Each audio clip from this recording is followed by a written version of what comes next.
Doktor, son günlər gündəmdə olan işləyicilərə qarşı münasibətiniz necədir? Könül doktor, əgər işlədici düzgün təyin olunubsa, istər doz olaraq, istərsə tərkib olaraq, biz buna normal yanaşırıq.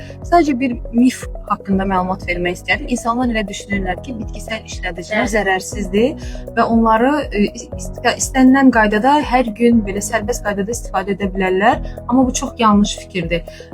Əksinə, bitkisel işlədicilər bağırsaqda çox ciddi qalıcı təsirlərə gətirib çıxarırlar. Bəs siz uşaqlarda necə idarə edirsiniz? Təəssüf ki, biz də bəzən işləyicilərin təsirinə məruz qalırıq. Uşaqlarda sadəcə biz bunu qida ilə nəzarət altına götürürük. Xüsusən süni qida yeyən uşaqlar daha tez-tez qəbizlikdən əziyyət çəkirlər. Amma onu da deyim ki, biraz vaxtında müalicə olunmazsa, biraz irəli yaşlarda uşaqlar işləyicilərin təsirinə məruz qalırlar və bunu çox təbii istifadə edən valideynlər sonda onun fəsadlarını görmüş olurlar.